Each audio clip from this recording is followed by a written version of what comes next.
Que a graça e a paz de nosso Senhor e Salvador Jesus seja com os amados irmãos da Igreja Presbiteriana do Brasil, em Vitória de Santo Antão, Pernambuco, e a todos os nossos irmãos que nos acompanham em outros lugares também da Igreja de nosso Senhor e Salvador Jesus. Nós queremos lembrar você que possa fazer a sua inscrição aqui no canal de nossa igreja, Igreja Presbiteriana de Vitória, PE, que é o nome do canal da Igreja Presbiteriana de Vitória em Vitória de Santo Antão, Pernambuco. E você deve se inscrever, clicar também aí no sininho para você poder receber as notificações e também você dar o seu like e também comentar a respeito dos estudos, a respeito das transmissões dos cultos e compartilhar com outras pessoas para que outras pessoas também possam ser abençoadas e alcançadas com a palavra de Deus. Nós queremos lembrar você que estamos estudando o primeiro caderno de verdades essenciais da fé cristã, de R6 Pro, da editora Cultura Cristã. E queremos pedir que você possa não apenas estudar conosco, a nos acompanhar estudando esse primeiro caderno. Nós já estudamos na igreja esse primeiro caderno e aí começamos o segundo, foi quando veio a pandemia ano passado, então finalizamos o segundo e o terceiro, gravando aqui pelo YouTube, e então nós resolvemos voltar ao primeiro caderno para que as pessoas que acompanharam por meio do YouTube pudessem ter também o primeiro caderno sendo transmitido e guardado aí na internet. Queremos ler com os irmãos o texto de Êxodo, capítulo 3, nós leremos do verso 1 ao verso 6, que nos diz: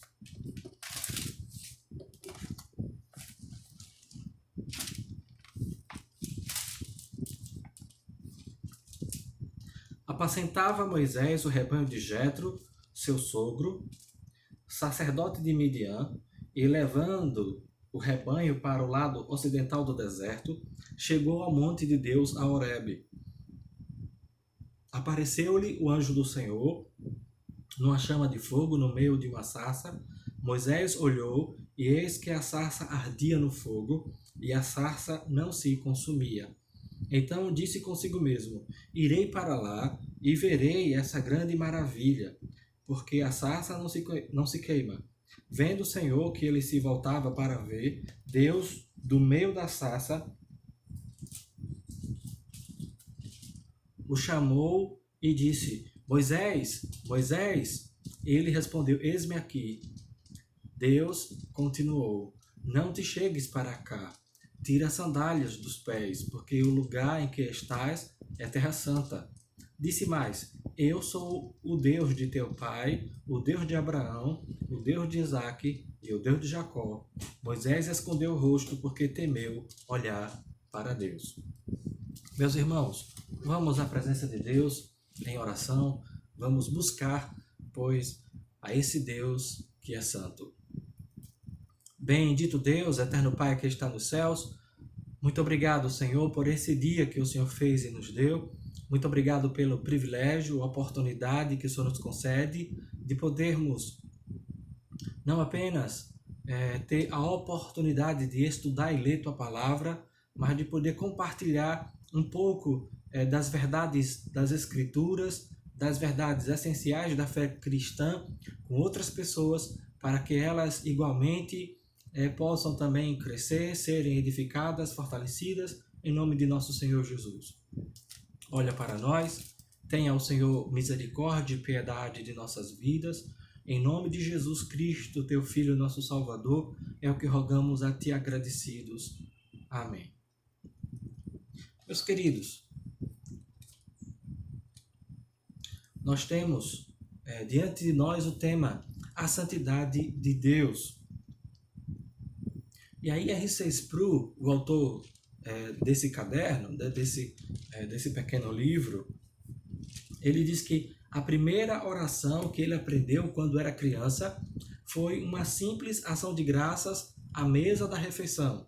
Ele então diz: Deus é grande, Deus é bom, e nós lhe agradecemos este alimento. Deus é grande, Deus é bom, e nós lhe agradecemos este alimento. Meus queridos, de fato, aqui aparecem duas virtudes atribuídas a Deus nesta oração: grandeza e bondade.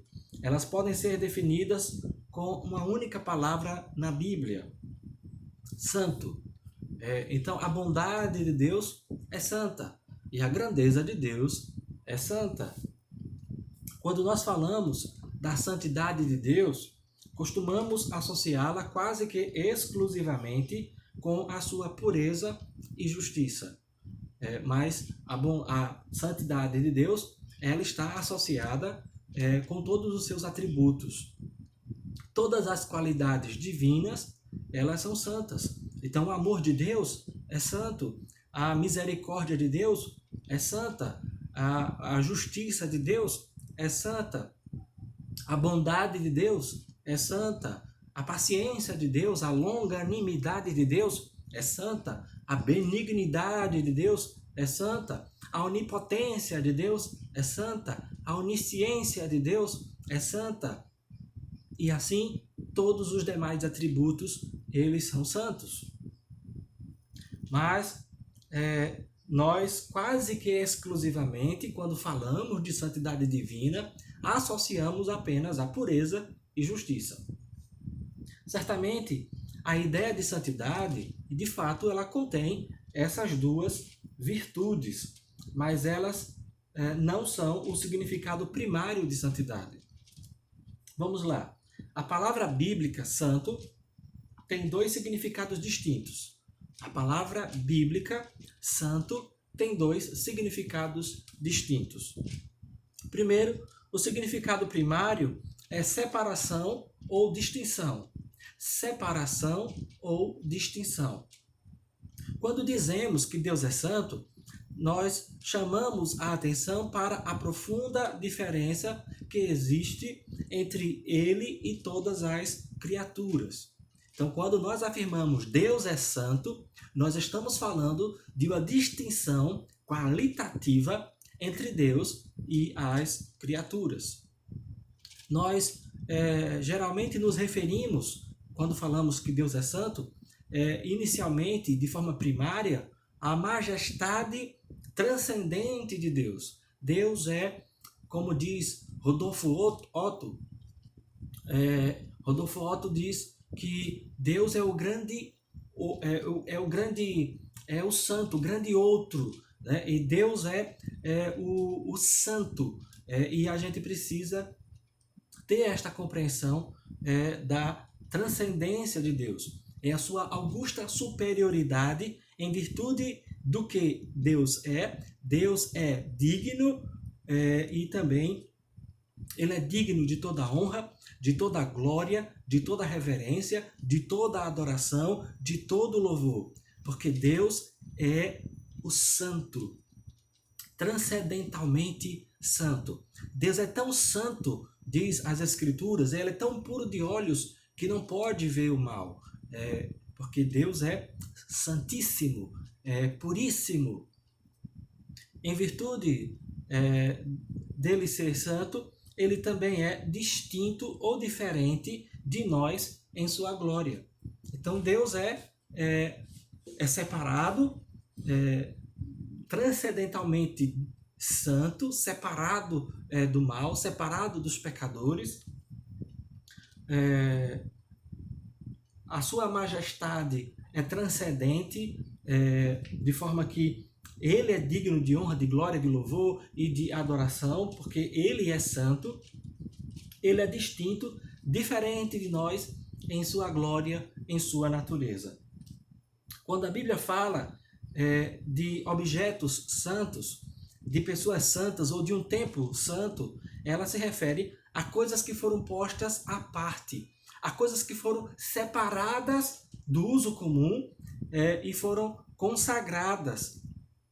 Se refere, portanto, a coisas que foram postas à parte, consagradas, diferenciadas pelo toque de Deus sobre elas.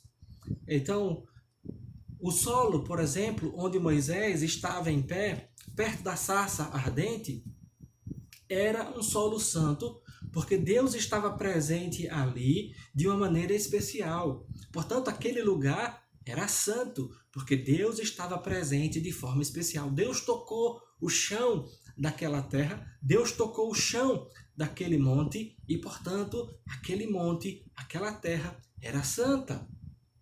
Foi separada para Deus tocar. É a proximidade do divino que torna o ordinário subitamente em extraordinário. É a proximidade com o Deus que é santo que torna o objeto santificado, que torna o objeto sagrado, que torna o objeto santo, que torna a pessoa santificada, consagrada, separada para Deus. Portanto, e torna aquilo que é comum em algo incomum. O significado secundário da palavra santo se refere às ações puras e justas de Deus.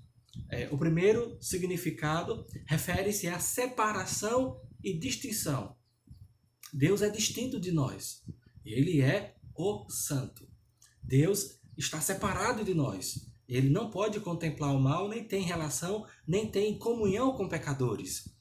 Deus é transcendentalmente santo. Está muito longe de nós, no sentido de que ele é transcendente em sua santidade e não contempla o mal, no sentido de ele não tem comunhão com o mal, ele não tem proximidade com o mal, ele é absolutamente perfeito.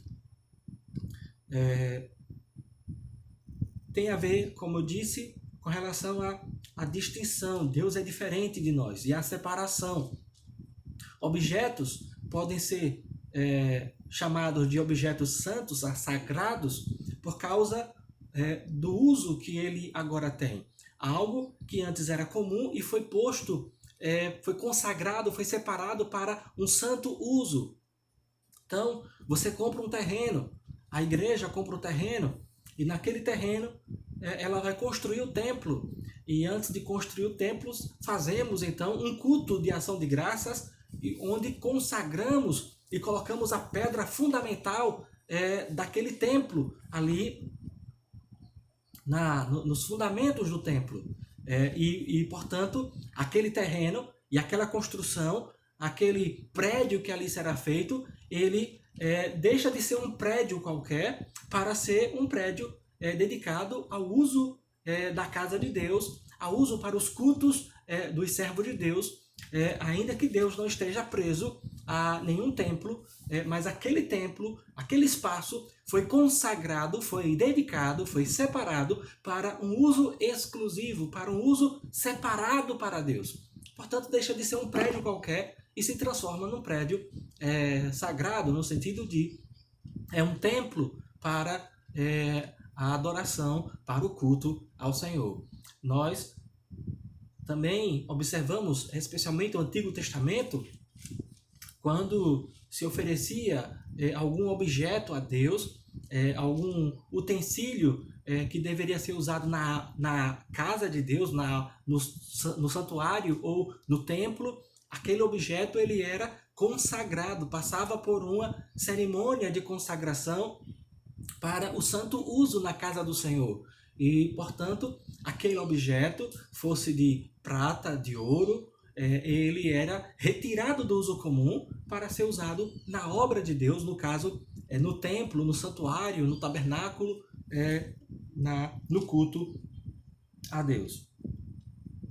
O sentido secundário da palavra santo se refere às ações puras e santas de Deus.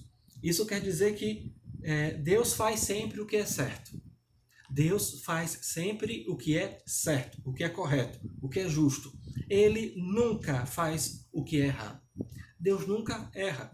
Deus nunca peca. Deus nunca faz algo injusto. Todas as ações de Deus são justas, certas. Deus sempre age de maneira certa, porque sua natureza é santa. Uma vez que a natureza divina, a natureza de Deus é santa, Deus é a sua própria lei. Deus não está acima da lei e Deus não está abaixo da lei. Deus é a lei. Por quê? Porque a natureza divina, a natureza de Deus, é o padrão de perfeição. É o padrão de santidade. É a própria santidade. Então, a própria natureza divina, a própria natureza de Deus é sua própria lei. É o padrão para todos nós. É o padrão para Ele mesmo e é o padrão para todos nós. Então, a própria natureza divina é a própria lei divina. E nós precisamos compreender que tudo quanto Deus faz, Ele faz conforme a sua natureza, que é santa. Assim, podemos distinguir entre a justiça interna de Deus, sua natureza santa, a sua natureza, o seu ser é santo, de forma que tudo quanto Ele deseja, tudo quanto Ele faz sempre o que é justo, certo, correto, santo, perfeito, absolutamente sem nenhuma mácula, sem nenhuma contaminação, sem nenhum pecado. Mas podemos distinguir também, além da justiça interna de Deus, que se refere à sua natureza santa, podemos falar da justiça externa de Deus, que se refere às suas ações, às suas obras, aos seus feitos. Porque Deus é santo, Ele é grandioso e bom. Porque Deus é santo, Ele é grandioso e bom. Não há nenhum mal misturado à sua bondade. A bondade de Deus é santa, santíssima, de forma que não há nenhuma maldade na bondade de Deus. Quando nós somos chamados para sermos santos, isso não significa que nós iremos participar da majestade divina. Não quer dizer que nós iremos participar da majestade divina ou da natureza divina, no sentido de termos em nós a santidade absoluta, de forma nenhuma. Mas que devemos ser diferentes da nossa natureza pecaminosa normal, como criaturas caídas. Quando nós somos chamados para a santidade, quando somos chamados por Deus para viver em santidade, não quer dizer que nós iremos participar da majestade divina, da santidade divina, mas quer dizer que nós devemos imitar e agir em nossa vida de forma diferente da nossa natureza pecaminosa normal. Ou seja, normalmente, comumente, geralmente, nós vivemos e agimos de forma pecaminosa. Mas quando a palavra de Deus nos convida à santidade, a palavra de Deus quer que nós não venhamos a agir conforme o natural, mas que nós venhamos a agir conforme o exemplo de Deus, que nós venhamos agir de acordo com o que é correto, o que é justo, e não de acordo com a nossa própria natureza pecaminosa e corrupta. Então somos chamados à santidade, somos chamados a viver em santidade para espelhar e refletir o caráter e a atividade moral de Deus. Somos, portanto, chamados para refletir a atividade moral de Deus e refletir o caráter moral de Deus. Temos que imitar, portanto, a bondade divina. Temos que imitar a bondade de Deus em nossa vida cotidiana. Queridos, nós precisamos compreender que a santidade tem dois significados distintos. Distinção ou ser separado e puro e justo nas ações. Distinção e ser separado. Deus é distinto de nós. Deus é separado de nós. Deus é transcendente em sua santidade. É transcendentalmente santo, bem longe de nós. E ele é distinto de nós. Diferente de nós. Completamente santo e perfeito. E, por outro lado, Deus é puro e justo em suas ações. Tudo quanto ele faz de forma justa e pura por causa da sua natureza, que é justa e santa e perfeita. E nos convida a seguirmos o seu exemplo. Nos convida a abandonar as nossas ações pecaminosas, as nossas inclinações pecaminosas e a vivermos de acordo com os princípios de sua palavra, que são santos. Meus queridos, somos chamados, portanto, para ser santos, para refletir a justiça e a pureza de Deus em nossa vida cotidiana. Somos, assim, desafiados pelas Escrituras para viver vidas que agradam a Deus, que glorificam a Deus e, ao mesmo tempo, viver vidas que trazem glória a Deus e, ao mesmo tempo, nos preparam para a vinda de Jesus, para a glória futura, para a glória de Deus, nos preparam para sermos recebidos pelo Senhor com alegria quando o Senhor Jesus Cristo vier. Eu quero convidar você a que reflita a respeito desse atributo divino. Deus, de fato, é santo. Deus, de fato, é justo e perfeito. E nós precisamos imitar, seguir a santidade de Deus, não para participar da sua majestade divina, sua santidade divina, mas para espelharmos o caráter justo e santo de nosso Senhor e Salvador Jesus. Que você busque a santificação sem a qual ninguém verá ao Senhor. Busque a santificação sem a qual ninguém verá ao Senhor. É o que eu e você devemos fazer para que, vivendo em santidade, à semelhança de Deus, nós possamos não apenas sermos boas testemunhas de Jesus, mas também que nós possamos demonstrar para os homens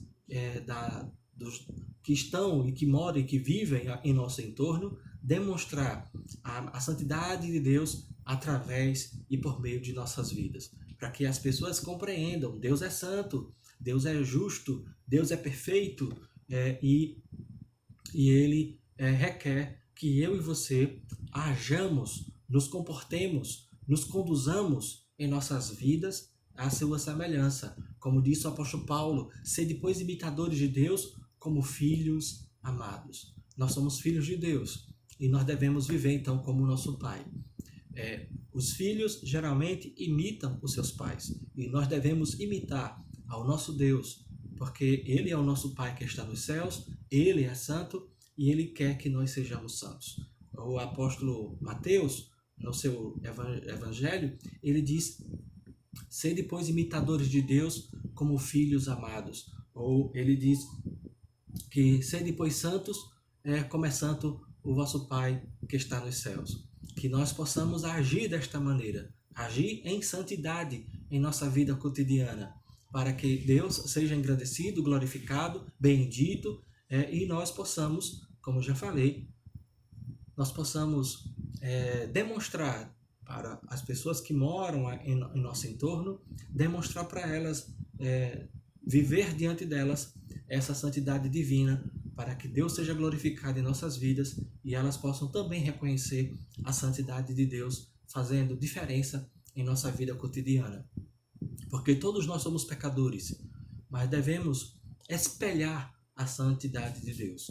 Não quer dizer que seremos 100% aqui na terra, quer dizer que nós devemos nos esforçar, devemos lutar contra o pecado e lutar em praticar a justiça, praticar a pureza, praticar o que é justo, praticar o que é correto, praticar a palavra de Deus, para que Deus seja glorificado e nós sejamos edificados, fortalecidos em Jesus, nosso Senhor. Que Ele aplique a sua palavra em nossos corações, nos ajude a viver de acordo com essas verdades, para a glória de Jesus, nosso Senhor. Oremos. Soberano Deus, eterno Pai que está nos céus, muito obrigado por esse dia que o Senhor fez e nos deu. Obrigado porque até aqui o Senhor tem nos amparado e derramado sua graça sobre nossas vidas.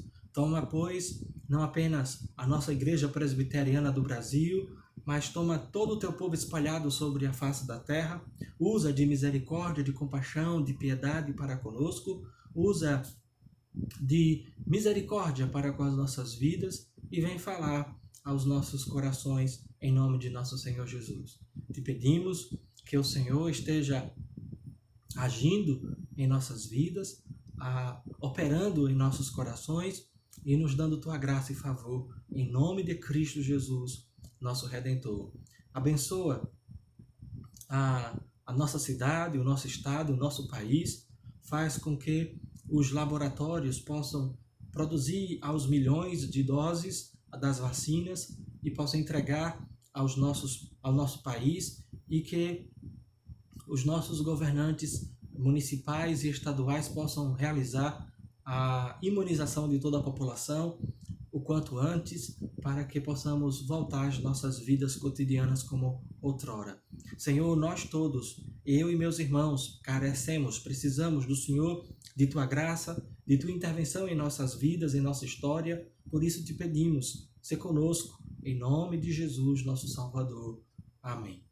Que a graça de nosso Senhor e Salvador Jesus, e o amor de Deus, nosso eterno Pai, e a comunhão, as consolações do Santo Espírito sejam bom sobre vós, sobre todo o povo de Deus, hoje e sempre. Amém. Deus nos abençoe. Meus queridos, peço que você possa se inscrever aqui mais uma vez em nosso canal, Igreja Presbiteriana de Vitória, PE, e também no canal PRPC Joás Luciano Almeida, e que você possa não apenas se inscrever, mas clicar no sininho para receber as notificações e também dar o seu like ou o seu dislike, fazer algum comentário, alguma pergunta se tiver alguma dúvida, e também que você possa compartilhar esses vídeos aqui do canal com seus familiares, para que Deus opere também na vida deles através dos estudos que temos transmitido aqui às quartas-feiras, e que o Senhor nos abençoe em nome de Jesus, nosso Salvador. Amém.